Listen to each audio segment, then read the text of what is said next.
Great. Okay, welcome to the Fifth Dimensional Academy of Higher Consciousness.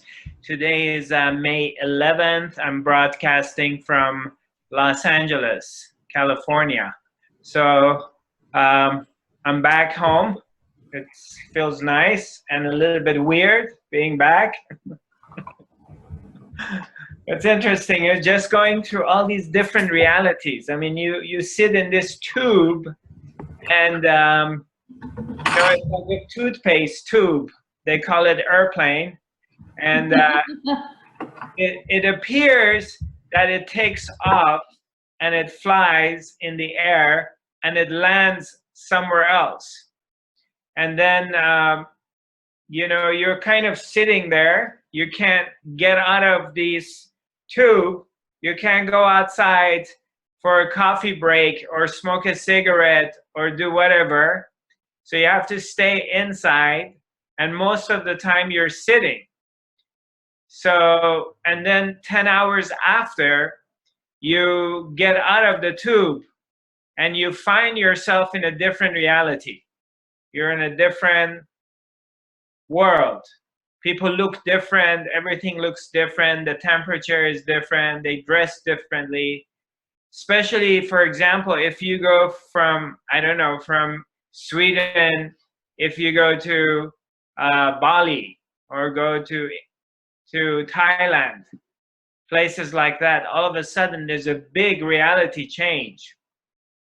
And so sometimes I wonder, how do you know if you really travel in a geographical place? How do you know that? How do you know when you sit in a something called airplane and it flies from, you're in Scandinavia and then you land in Thailand and everything is completely different? How do you know you really traveled in a geographical place? How about, what if you traveled within your own psyche? And it appears that you're traveling geographically from one place, from planet Earth to another place. But how do you know you're not traveling within yourself? It's a journey inside yourself. Means that the airplane is inside you. It's actually a kind of a chute. So you go in it and there's like an elevator and it's kind of traveling within yourself and going into your own psyche. I guess you would never know. That's one of the mysteries of life. How would you find out if this is a journey within or it's outside? So it's a little something to think about. But ultimately, when you look at it, when you look at your own life and the way everything takes place, everything is basically very personal and individual, because that's all you care about is your own experience. And that's the only way you can relate to the world, is your own experience. The rest, you don't care. I mean, in a way, the rest, you don't give a damn. And why should you give a damn? Because it's not your reality. You don't touch it. You don't feel it. The only reality that you know of is your own direct experience with whatever it is. Your own feelings. How do you feel about something? How is it affecting you? What do you think about it? What's your thought process about something? Or what kind of temperature you're experiencing, or what kind of taste you're experiencing, or what kind of skin you're touching. It's all you. And it's your connection to the either other world or inner world. It's basically you. That's all you can know, and that's all you can experience. And the rest of it is nonsense. It's really like none of your business. You don't care about it because you're not experiencing it. And that's how it is from the time you were born to the time you die.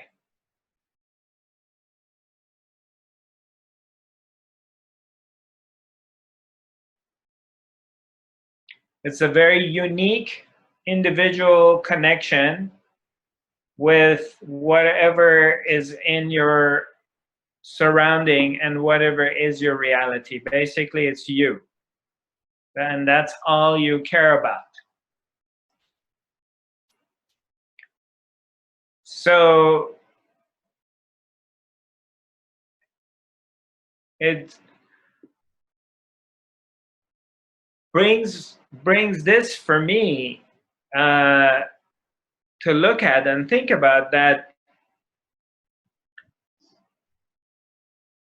everything that I experience from childhood, everything that I go through,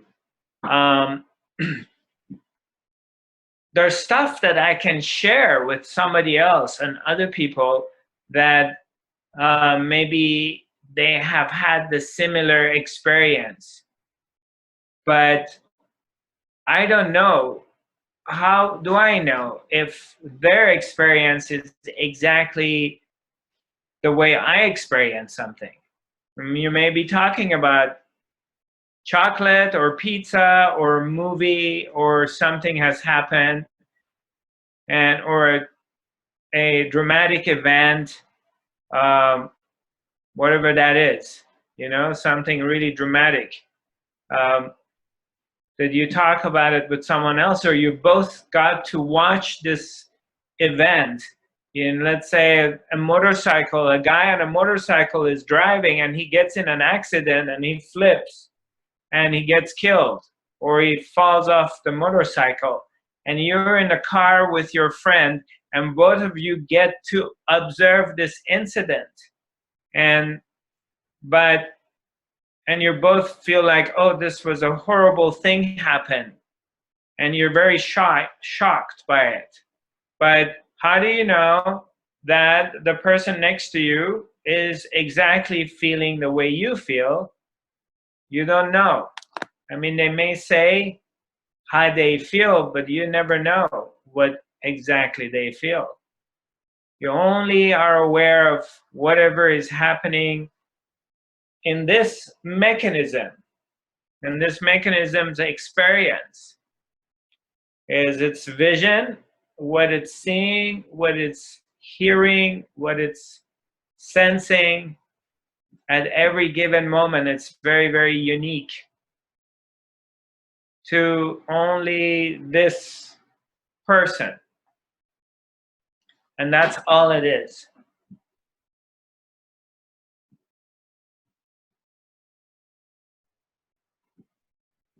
So,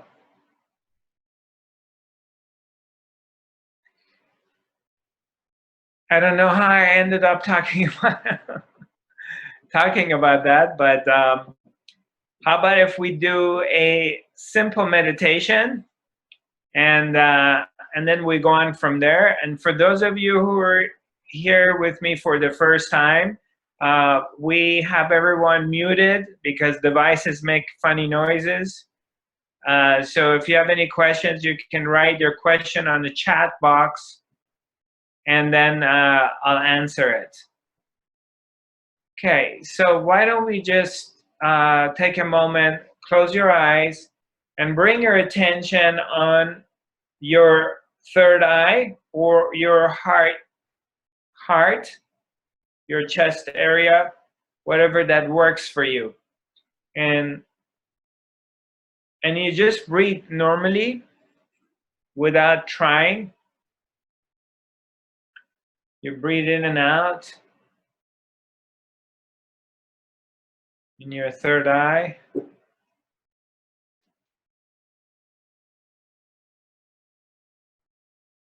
And don't, without trying to manipulate anything, without trying to accomplishing any, without trying to get to anywhere, you're doing this meditation with lack of trying. You just simply are. You're practicing being in this moment. Simply being.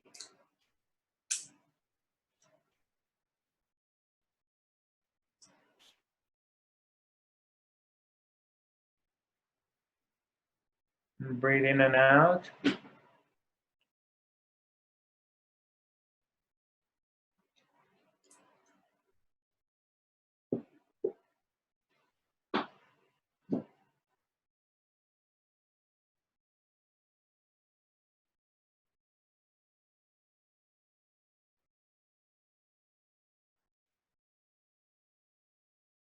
Or you can bring your attention on your breath as you're breathing in and out.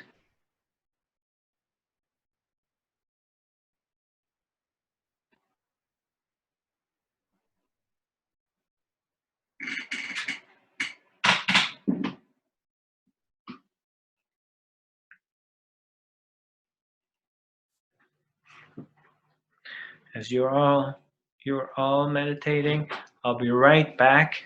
Just stay in your center.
As you're just simply sitting there, being relaxed, breathing in and out into your third eye.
Now you can visualize that there is like a light, a ball of light is growing from inside your chest. It's like this light is expanding, is growing within you, and is taking over your being, taking over your body. And it's warm and comforting, and it's purifying. It feels good, and it's taking over, and it's taken over your body. And it turns into your big aura. It's the entire, your auric field has become golden light.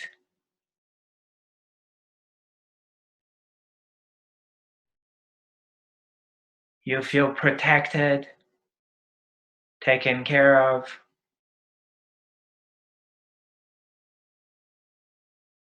You feel gratitude, accepted, being loved.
So your aura is shining, it's golden light, it's taken over it's all over you, it's expanded, and you feel protected.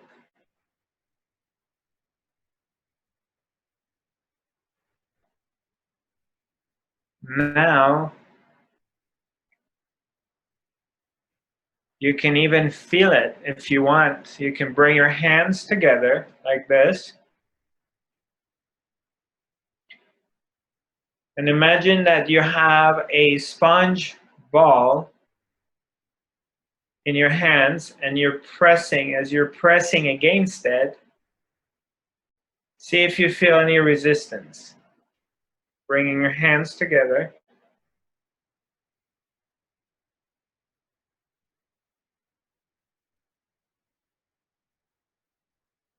See if you feel the resistance as you're bringing your hands together.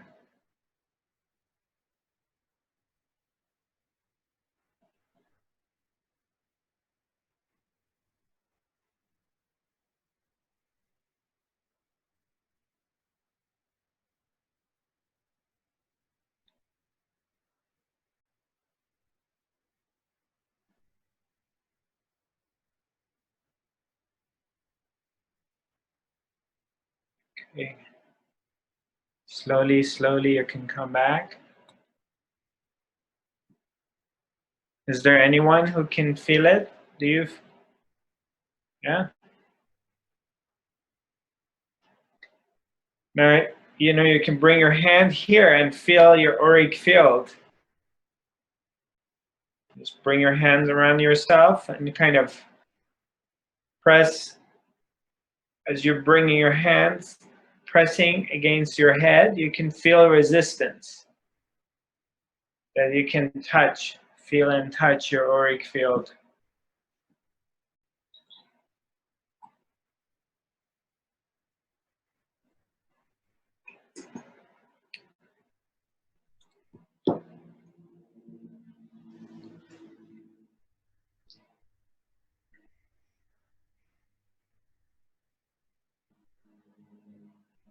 Yeah, you can feel it.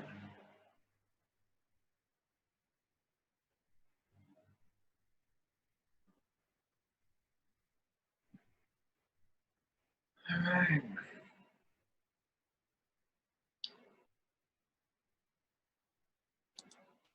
Okay, so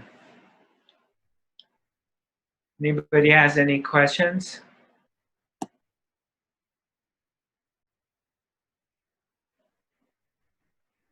Is there anything you're struggling with?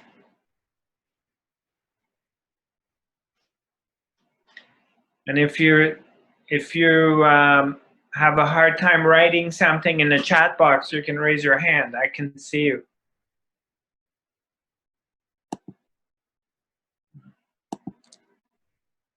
Okay, we got one here. All right. Okay, I'm gonna see. I want to know if coffee is not good before meditation. Okay, question. I want to know if coffee is not good before meditation. I mean, it depends on your tolerance, whether you tolerate coffee or if it's make you jittery or not. Because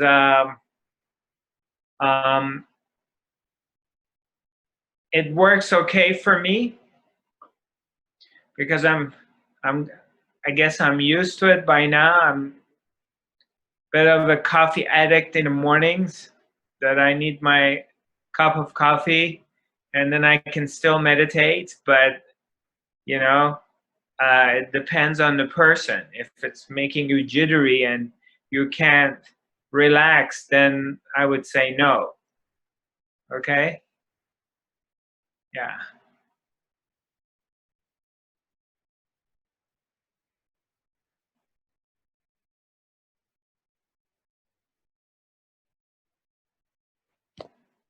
Hi, Marit. I'm going to unmute you.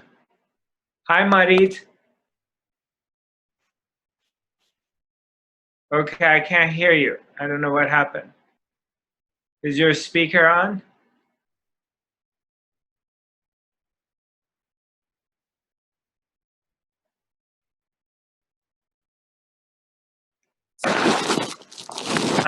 I don't hear you.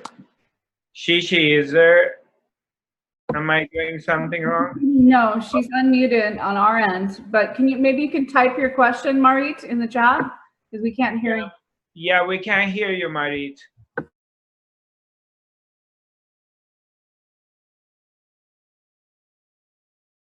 Seems like she's saying never mind. Okay. So,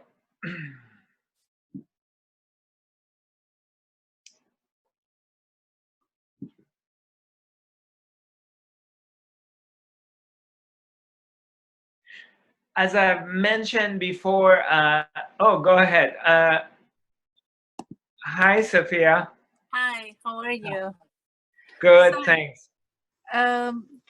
You asked if there is anything you struggle with. I have a question. If our diseases or our pain in a different part of our body relate to a certain belief that we have. For example, Louise Hay has a book. I don't know the name in English, I forgot it, but Shafaya Zendegi, Okay. the translation. For example, she believes that, if we have headache, it relates to some beliefs that we have. Okay. For example, if we cut our, for example, hand, it means we have some anger inside. Okay. Do you first of all, do you believe this? If so, how? Can you explain it? Because, for example, I have, allergy or rash in my body, okay, Right. for years. Right. She believes that, okay, you have allergies to something or somebody in your life. Okay, Right. find it. If you find it, you can heal it like 50% of it. Right. It's not relating to physical things. He believes that it's emotional, it's moral, it's psychological, it's relate to our beliefs. Okay. Mhm. I personally don't give this concept, this belief system, a lot of importance or a lot of thoughts. You know, I feel like maybe sometimes if I have a headache, or let's say I cut my finger, and sometimes you just cut yourself. I mean, things happen, and sometimes you have a headache, or you catch a cold, or whatever. If I want to sit down and conceptualize everything that happens to me, it's because of something else. Okay?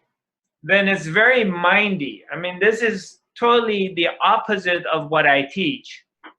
Because what I teach is the basis of everything I talk about is no mind, no thoughts. I talk about silence. I talk about a mind which is quiet and is not busy. Now, if I give this importance, then all day long I'm preoccupied by thoughts that, as you said, you have this rash, and what does it mean? And I should cut people off, or I should cut somebody off in my life, and that's why I'm having it, and blah, blah, blah, blah, right? So now I'm really occupied by these thought patterns, and if anything happens, I cut my finger, then I'm like, oh, what does that mean? What does that mean? I must have some anger, or, you know, it's too mindy for me. It creates a new thought for us that is against our, beliefs. Yeah, I got it. Yeah, it's, for me, it's too mindy, and I don't care about it. It doesn't work for me. Okay, if okay, how we can heal ourselves. For example, if we have pain, or if we have something chronic or suddenly happen in our body, how is there any technique to relieve it or heal it for ourselves, not for anybody else? Right. Yeah. Well, I mean, when we talk about healing our own body, we have to look at the body as a whole, not just, and our lives as a whole, not just one thing. So there is a lot of different things are involved into us being ill or having an issue, and so you just don't do one thing. What I mean is, it's not just, if I'm only going to be doing self-healing, self-meditation, and I'm working on myself energetically to heal my body, that's one of the things we do, and we learn how to do it. But we also, you want to change your diet, you want to cleanse your body. In our food supply, food could be medicine or poison, and so I'm a big advocate of healing should be when we're doing self-healing, it should come from every direction. Like by being good to ourselves, by taking care of the body, by changing the diet, by doing cleanses, doing intestinal cleanse and then liver cleanse, and getting rid of the stones in the liver, by increasing the immune system, and doing energetic healing work on ourselves, by starting to exercise, stretching the body, doing some yoga or light stretching, because that's going to oxygenate the cells, bringing blood to the areas that they're not oxygenated. Also, then what Louise Hayes is talking about, or what she's referring to, is also mentally and emotionally being healthy, and not, you know, some of us are in this destructive patterns with our partners or with our family, and I do admit that sometimes our health issues are emotional. I'm not saying that they're not, they're all physical. And sometimes we're in this destructive pattern that we have, and eventually, or it damages us. So when you do self-healing, you want to look at a lot of different things. It's not only one thing. Is it answering your question? Yeah, I really emphasize on the emotional and psychological aspects, not physical, because physical, for example, I'm doing everything right, I'm very healthy, but still I have some issues. You know, Right. I cleanse it, my body totally, and for years I'm living very healthy, but still I have one or two problem, okay, continuously repeating, and nobody knows what is the source of this physical problem. I know that we have to do diet and all these things, yeah, but other than that, what we can do psychologically for this problem, these specific problems? Yeah, that's well, first of all, regarding physical issues, how's your digestion? How do you digest food? Are you good with digestion? Yeah, I'm working on it. Well, you're working. Hold on a second. I'm not talking about working on something for the future. I'm asking you right now, how's your digestion? How do you digest food?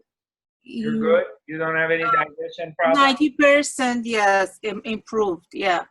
90% it's improved. Yeah. Because you mentioned about the skin problem you have, right? Yes. Yeah, I think it's from your digestion, the skin problem you have. So, because 80% of the immune system, it's in your digestive tract, 80% of it. And 95% of our neurotransmitters are in our digestion tract. So when there is any kind of, and today, majority of people have some kind of problems in their digestion because of our food supplies are poisoned.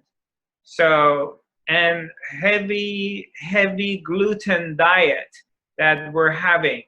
And a lot of people, as they're aging, they start developing some kind of gluten sensitivity. Either they develop leaky gut, which hardly anybody talks about it, which is the root cause of 80% of any kind of health issues on the planet, and emotional problems is coming from the gut. So I believe there is something going on in your gut. And And that's where the problem's coming from. Yeah, I'm gluten free and I did all these things, and yeah, it's really got better, but Right. still Uh, sometimes, you know, it But comes out but like, but people say I'm gluten free, and I ask them what is gluten free to them, and I find out that they're still eating brown rice or corn. no. And I'm just saying, in general, people really don't know where gluten is, Yeah. and they get gluten poisoning from thinking that they're buying gluten-free products, but majority of gluten-free products in the market, they have gluten in them, because the industry standards of gluten is different than the reality. Yes. So the industry is only talking about gluten is in a few different things, but gluten is in basically every single grain on this planet has gluten in it. So I feel that you have some kind of sensitivity to it's a food sensitivity that you've developed, and that's showing up on your skin. So, but answering your question regarding emotional or psychological, right? Yes. Yeah, well, yeah, could your emotions affect your body? Yes, it can. And how do you overcome that? Is that ultimately through what I've been teaching and sharing with all of you, is that the counter that is that we have to develop inner silence. We have to learn how to become quiet here. And not only by learning to become quiet within, not only you raise your vibrations to a higher frequency, but the main part that, well, that's a big part of it, is your life quality completely changes when you're not involved so much with your thinking pattern, your mental pattern, thoughts, of disconnecting to it. That in a way, having an attitude that whatever is going on here, my thoughts are not really, it's none of my business. Creating that kind of attitude, that you're not your thinking mind, or the emotions that come and go, and going back and taking this position of being a witness, witnessing your emotions, and changing your relationship with them by changing wording, words such as I'm really depressed, I'm down, I'm angry, or I'm sad, or I'm afraid, and changing the word to sadness is here, sadness is visiting me, fear is visiting me, and depression is here visiting me. So you have changed your wordings with it, and you've changed your position. Now you're in this position of witnessing it rather than identifying with it. Rather than saying that's who you are, you're simply witnessing it. Am I making any sense? Yeah. Yeah. Thank you. You're welcome.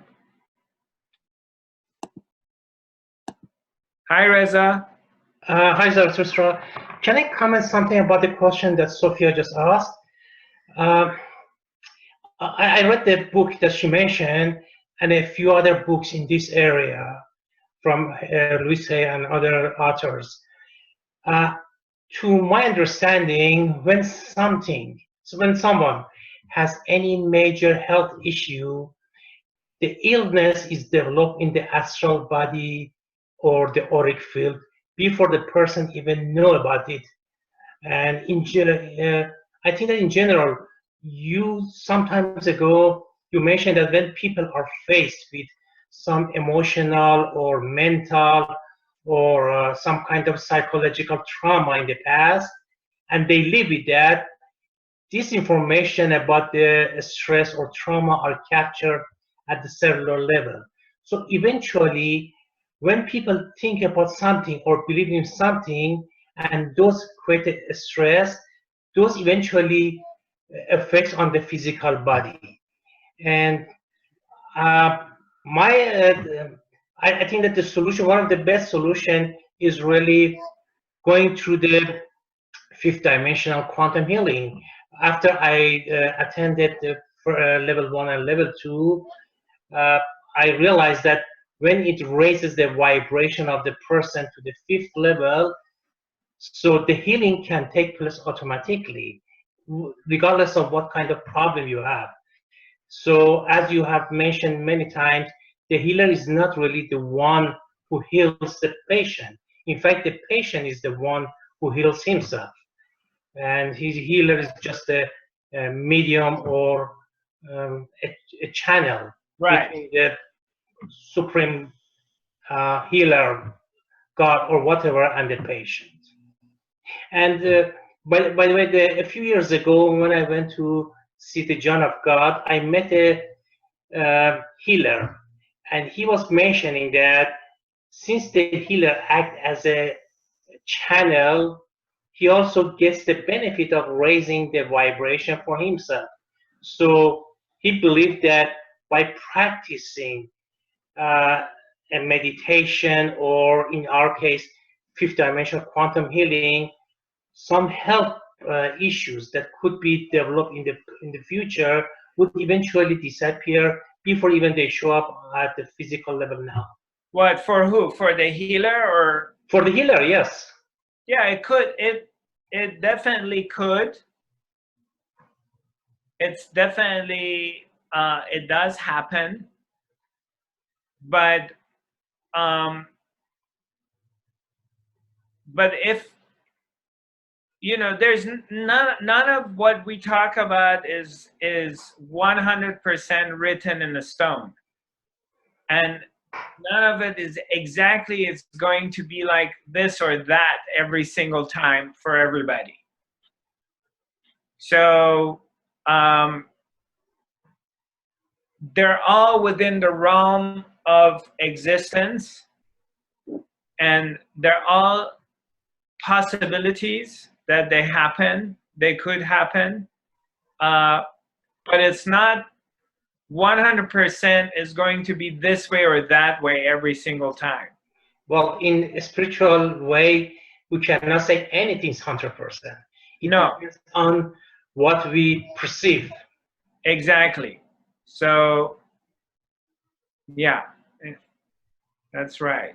We got a question here from Adriana. Hi, Adriana.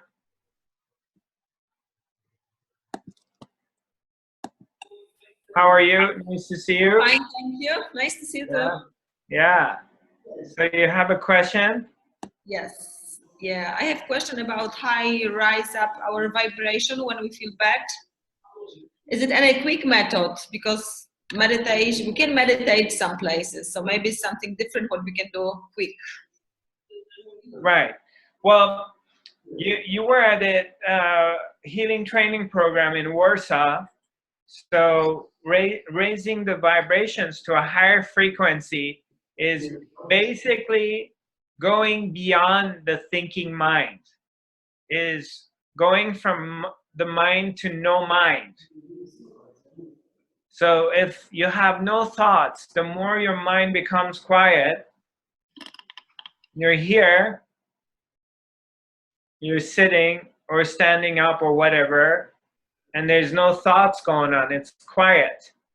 And the more you become quiet, the higher become your vibrations. You start vibrating from a higher frequency because you're going from the mind to no mind, or from the mind to the heart. It's a journey from the mind to the heart. So as you're quiet, what happens is your heart starts to open up and you start to feel the love, the presence, the Supreme Soul, Her Majesty. You begin to connect to that, to the force. So basically, in a nutshell, raising vibrations to a higher frequency requires becoming quiet within. Yeah. Okay, that's fine. A busy mind lowers your vibrations. A mind. It's not that bad with mine, but sometimes you can feel like, I can exactly feel when my vibration or high or when they going low, and it's high. It's very hard to keep them high all the time. It's almost impossible to do that. Well, it depends on what you mean by vibrations. I can feel when I have high vibration, I can feel like it's like blessed. You love everything. It's like amazing feeling. And then it's going down. Okay, so now you're referring to higher vibration as a feeling of feeling love and bliss. So that's what you're referring to? Yeah, I think so. Right. Well, when I speak about higher vibration and operating from that place, it's not a feeling that comes and goes. It's in the background of it. It's that part which sees the feelings come and go. So I should just stay focused with no thoughts and then see how I feel, or no focus on feeling. Look, how do you know from where you have to be? Okay, let's say you have a seat, you have a chair, you're sitting somewhere, and from that place you're able to observe things. Okay, like where are you that you can observe your emotions, you can observe your feelings? Where are you located? From where do you see that? From where do you notice your emotions? You understand? Like, you mean like from inside, or? Yeah, where do you have to be located somewhere to be able to observe and to see what comes and goes? Because emotions come and go. They're not there all the time. You don't always feel sad. You don't always feel afraid, or you don't always feel bliss, do you? Yeah, they come and go, correct?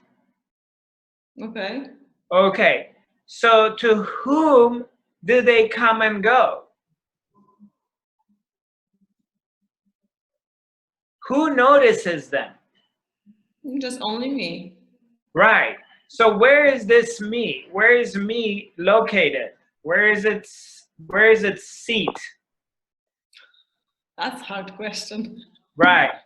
Exactly. So the me, right? This me who is here is witnessing, it's observing, it's experiencing. I'm using different words, okay? An emotion comes, an emotion goes. And the same me is capable of observing, of noticing, of watching thoughts, a busy mind or a quiet mind. It can see what's going on. It becomes aware of the thoughts. Right? Are we together? Are we here? Yeah. So there is a self-awareness mechanism here. Something which has been turned on. A mechanism in someone like us at one point in our lives, this mechanism, the switch goes on. Now what happens is you start to self-observe. You begin to observe your own behavior. You begin to observe, you become aware of yourself, of your patterns. We start questioning things. Mm-hmm. We start questioning, like, why am I here? What am I doing on this planet? Why am I born? What's my mission? What is my calling? Where am I supposed to be going after here? So we start to question these things.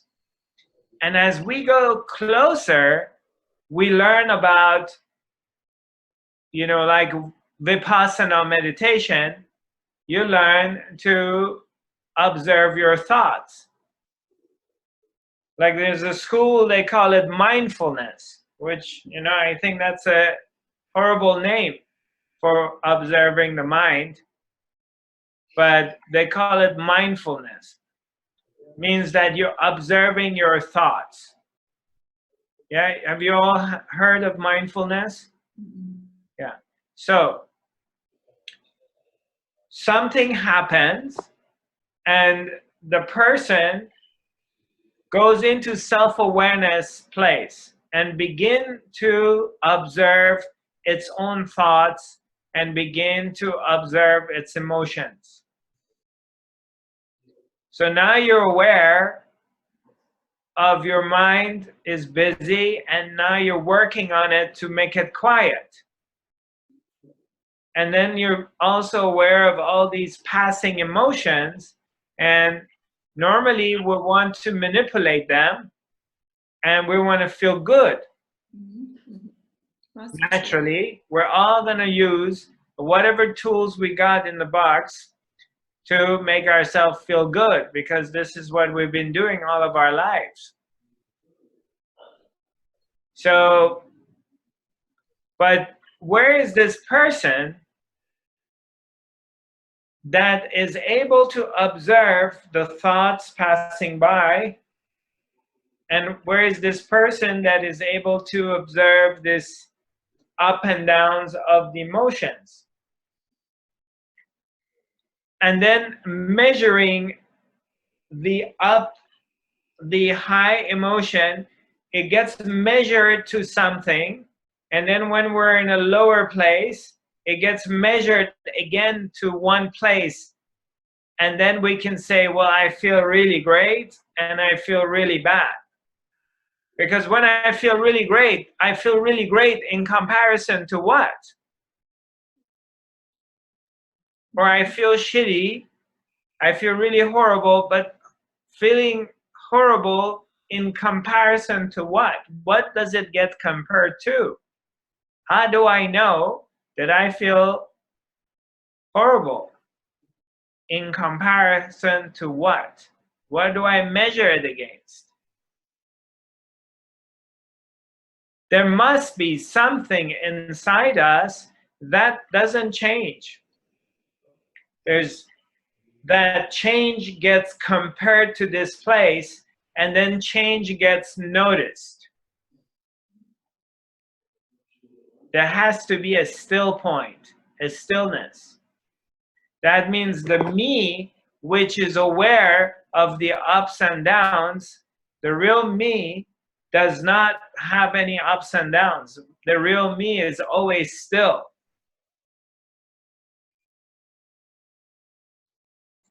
So I get my answer. Huh? I get my answer. Thank you. Right. So if you look for the me, the one that doesn't change, then you realize the more your attention goes into the me, you realize the me has high vibrations anyway. And the me is very quiet. So there is no reason at that point to try to quiet the mind if your attention goes to the observer, the one that is observing the mind. You realize the observer is very quiet. There's no thoughts within the me, the observer. That is the still point.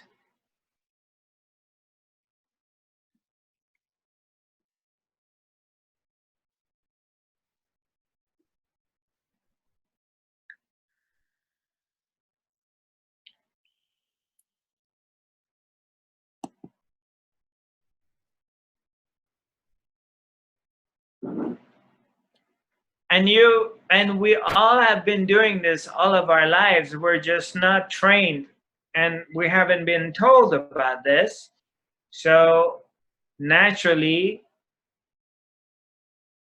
we believe that whatever thoughts goes through our minds, our thought pattern is who we are, because no one has ever told us, nobody has really taught us, there's no schooling, there's no education, that our thoughts are not who you are. Your thoughts are not who you are. They're just thoughts traveling in the sky. And you happen to pick them up. We happen to pick them up and believe that that's who we are. And therefore we get very involved with them. And we're so used to it that this is who we think we are. We believe that we're our thoughts. And now we're trying to control the thoughts. We're trying to have positive thinking, positive affirmations, positive visualization. But it's a lot of work because you have to get more involved with these stuff. There's a lot of involvement with your thoughts and your mind. So it sucks you back into the world of the Maya.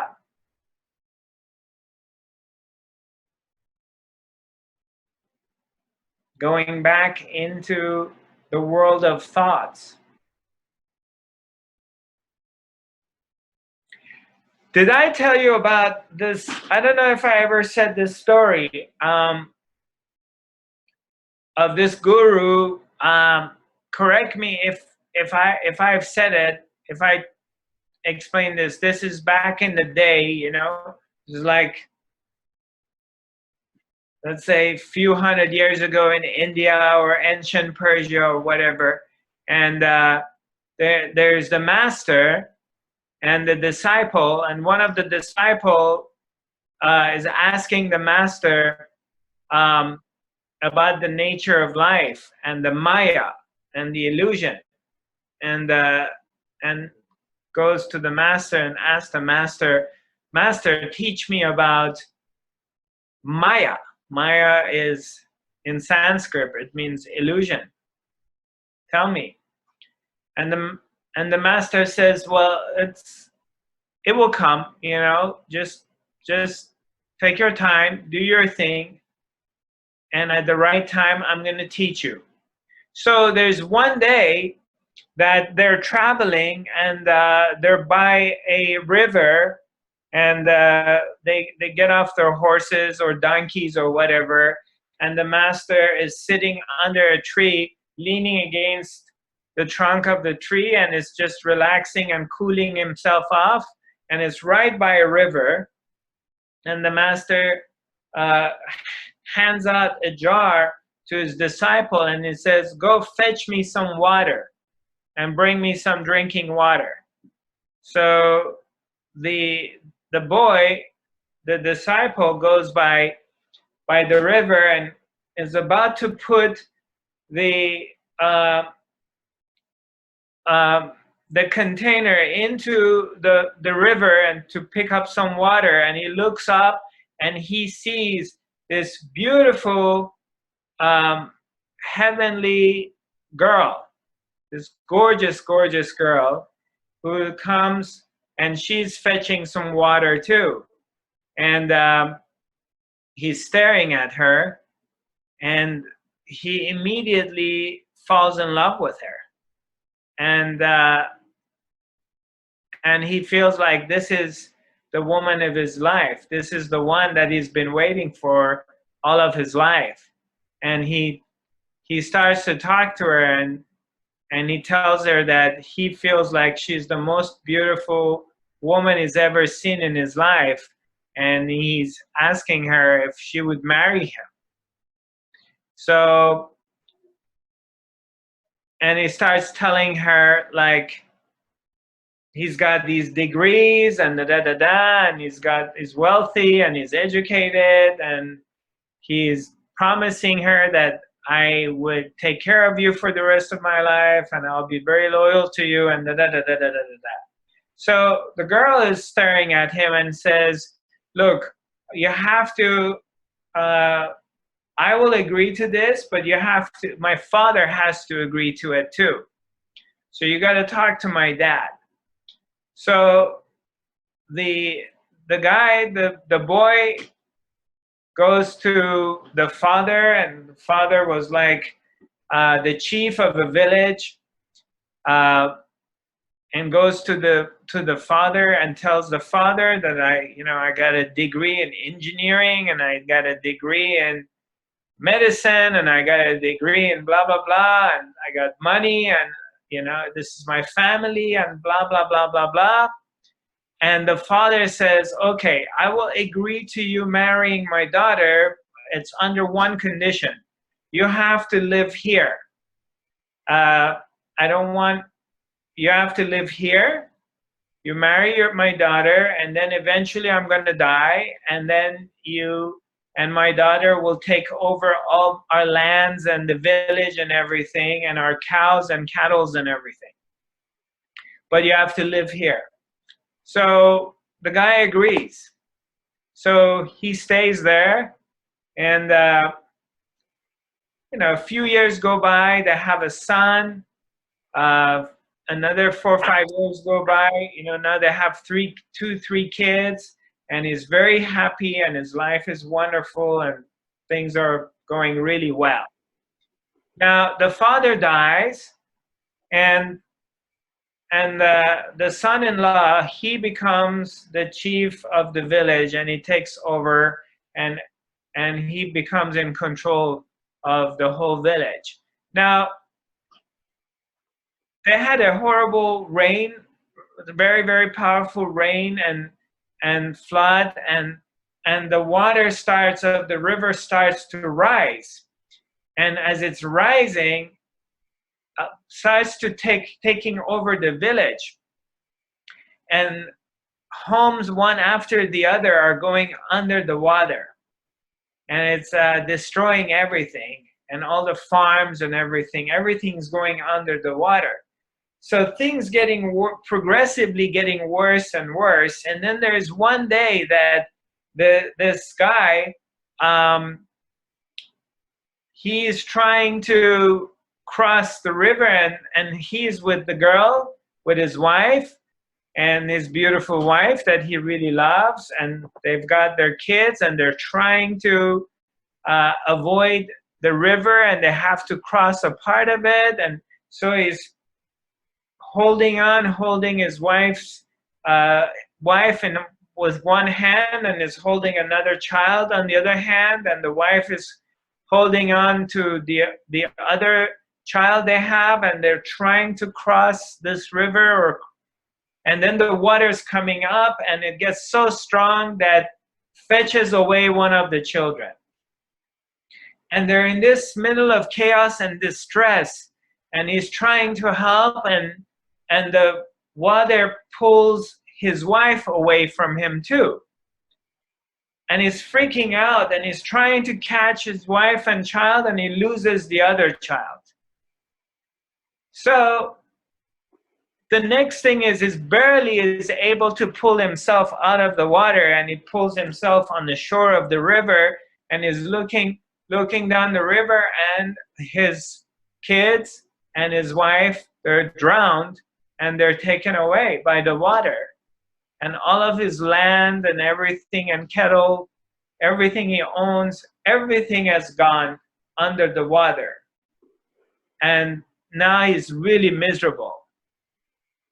And he's going through this really deep suffering of sorrow that he lost everything, and he lost his family, and he lost his beautiful wife. And as this is happening, all of a sudden, he's hearing the master is yelling at him, screaming at him, "What happened to the water? Bring me the water. What's going on with you?" So suddenly he just comes up to himself, and he sees himself bending next to the edge of the river with this. He was trying to fetch some water. So he fetches the water and walks up to the master, and he tells the master what happened.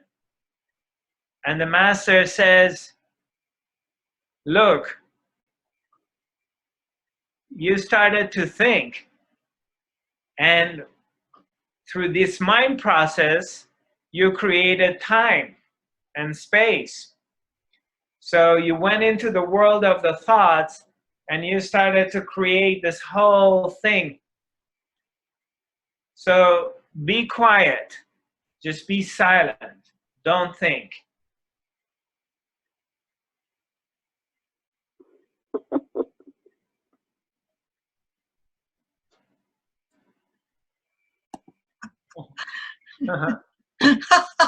Yeah. That is a good one, I think. Yeah. So the world of Maya, the world of illusion, was created, time and space, they were all created through thoughts.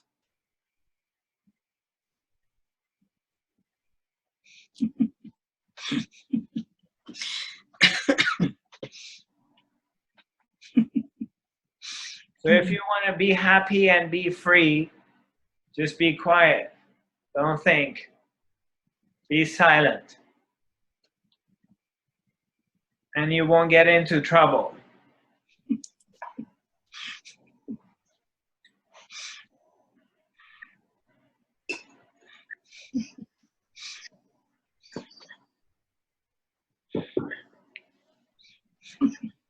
Karen, nice to see you again.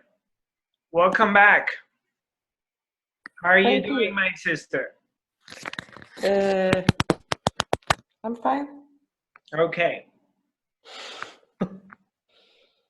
Mm, Welcome back. Thank you.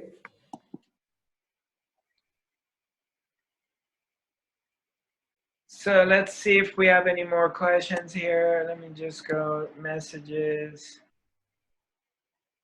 All right. My shoulder are better, but the nerves are still okay. Okay, is this a question, Rosalie? My shoulders are better, but the nerves are still play with me. So happy that you're feeling better, Rosalie. Yeah, Rosalie, you're unmuted.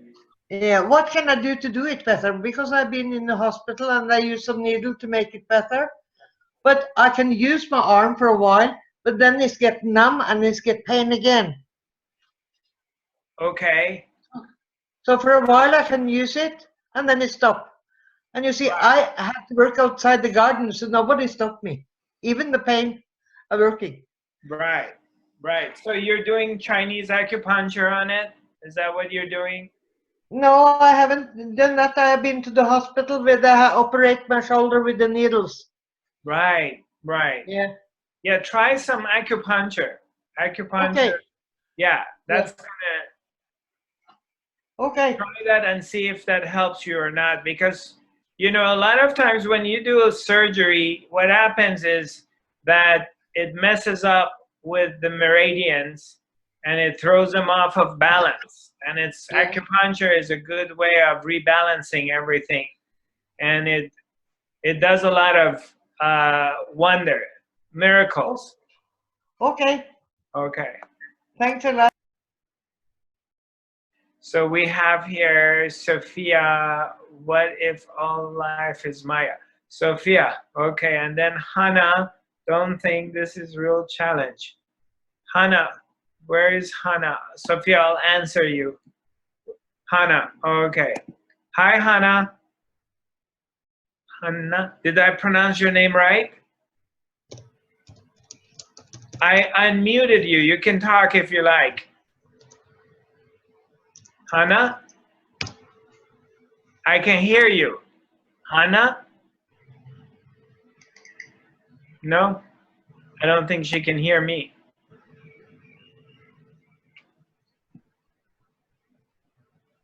All right. So, Sophia. Okay, let's see. Yeah, go ahead. What did you say, Sophia? Oh, I told you told the story about the guy, but I'm telling, if all our life is one illusion or Maya, Uh-huh. so how we can deal with it? Well, you're dealing with it. You're living it, right? Yeah, but you know it's terrible. It's very annoying. What part? I'm not sure if I understand. What part of it is annoying? Because we are creating this illusion, this Maya. Yeah? Yeah, You're because you're creating it? I don't know if that story is all Maya. Okay, this married and those kids and this all this. So if all our life is one illusion and we're giving birth to it, it's not real. Okay, how I can understand all of this, you know? How, you know, someday I say, oh, wake up, you have to end this illusion in this Maya, Right. because I don't want to create space or create time. My thought is creating time and space, right? Right. And this is illusion. So if I don't want to create space and time, what I'm gonna do? Right. Just be quiet. Yeah, you told me. Yeah, just be quiet, because where does this question come from, and where does any of these things happen? Yeah, from me. You know? Yeah. So when you're quiet and there's no mental process, you're safe. But when you get stuck in there, you get yourself into trouble. What is the purpose of this life if we came here to be quiet? What's more? You know? Maybe that's the purpose. Maybe the purpose is for you to discover inner silence. Maybe that's the purpose of coming and going to this whole thing, in order to discover the one which is observing it. That something is happening, something appearing to you. This life, your life, appears to you, and you're seeing it, and you say, my life, right? Mm-hmm. This whole thing that is happening in front of you, it's happening to somebody's watching it. Correct? Yeah. Someone is observing this whole life. Okay, so what if our attention goes towards that one? From looking at the life, bringing the attention to the one who's watching the life, not the life. See, no one has ever told you this. Nobody hardly ever tells you that. Everybody's going to talk about the life and how you can fix it and what you need to do and blah, blah, blah, blah, blah, right? But nobody ever come and tells you, bring your attention towards the one who is watching, not what is being watched, not what's being observed, but the one that is observing it. And if you bring your attention to that, then what do you find? Let's try it right now. Just give it a try. Everybody, let's try that. Bring your attention towards the one which is watching, hearing, experiencing this life. Not what is being heard and what's being experienced, not the objects, but the one which is watching it. And then see what's going on. Just bring your attention in towards that one and tell me.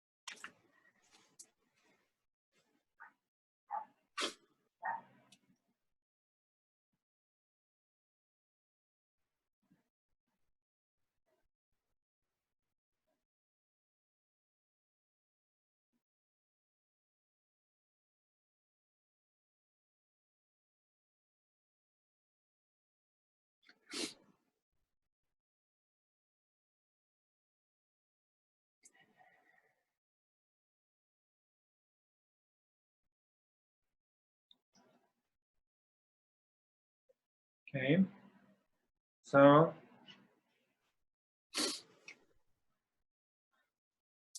what did you find out? Are you asking me? Yeah. Yeah, when I review my life, the whole life, that hidden hand I was talking about the other day, it really pushed me in many times to a corner to really look at myself, to be alone, to be quiet, as you told. You know, day by day, I detached from the very crowded world to this quiet corner of this world to look at myself, and I can see that's why I became emotional about it, because as you told, they're all correct. That I came here to be quiet. I came here, and many times it's proved to me that I have to be quiet and look at inside, not to outside. We can nothing to do with outside of ourselves. Okay. And this is, very simple, but at the same time very complicated, that my brain cannot accept it, it struggle with it. Why it should be like that, Right. Why I came here to experience all this suffering, to just what? To stay here and be quiet only, this is something simple, but at the same time very difficult to understand. Well, when you're just when you just become super quiet and you're just still, then where is all the suffering? When did it happen then? No, I'm looking at my life journey. Right, exactly. So right now, when you're here and you're quiet, you're here, there's no thoughts, then where is your life and where is the suffering you went through? If you have no thoughts and you're here in this moment, where is anything? Everything is gone. When Everything is gone. Yeah. Exactly. And that's the beauty of it. Everything disappears as if it never happened. Therefore, there is no suffering. Let me tell you something. Suffering is when, first of all, if you can do one simple thing, just one thing, okay? If you can implement one simple thing in your life, and then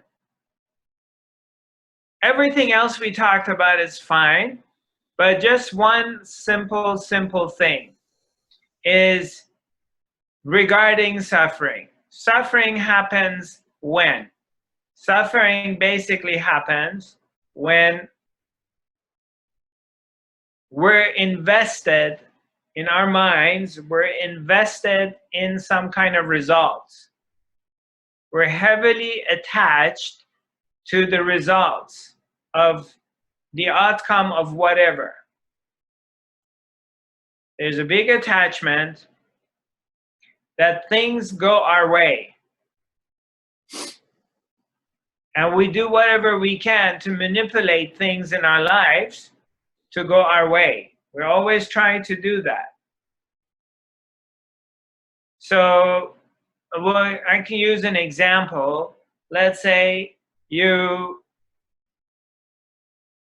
investing into buying a property, buying land or whatever, and you're investing in it because you want some results out of it, because you're hoping 10 years from now on, the value of your property doubles, so you make money.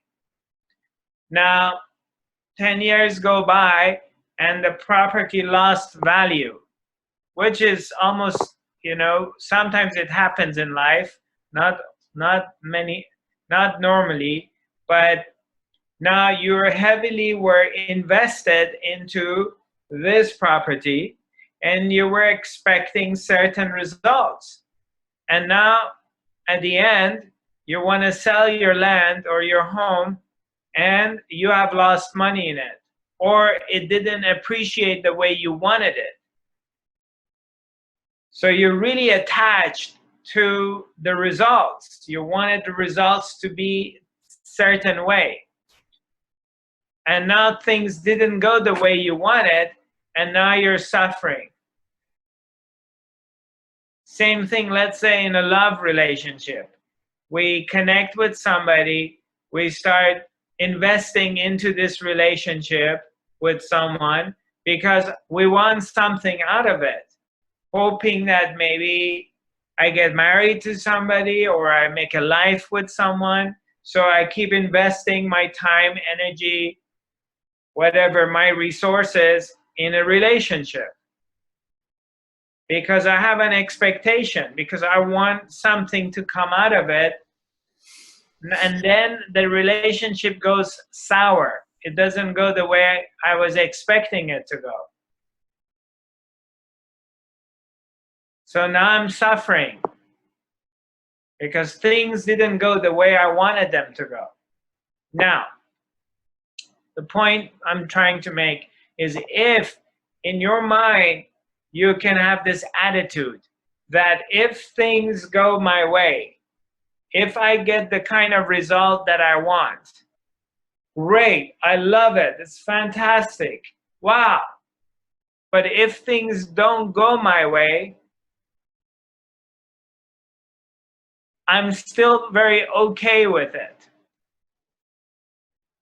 So in your mind, you have no attachments to the results. If things go your way, you're very happy and grateful.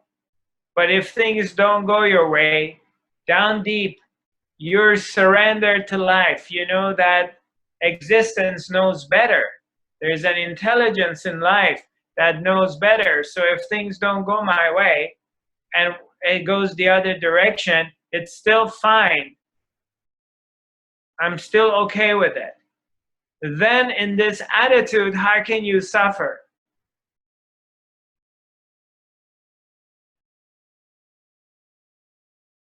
You have eliminated suffering because you can't suffer. If you're okay with every time things don't really go your way, how can you suffer?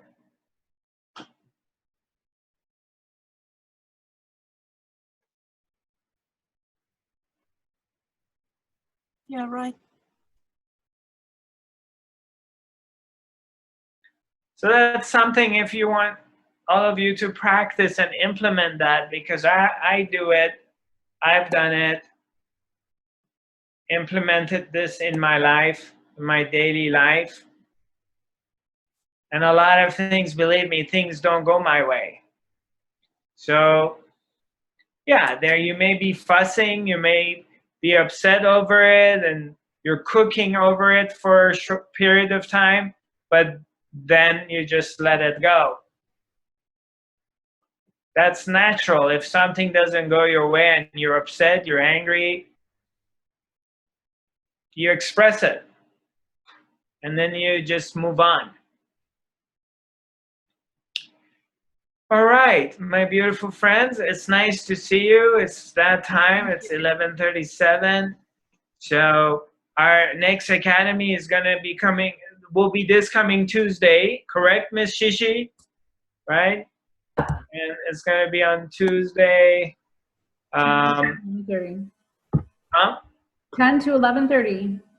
Yeah, 10 to 11:30 California time and 19 to 20:30 Scandinavian time. Okay. Nice to see you all. Thank you. And I look forward to seeing you next week in a few days. Okay. See you.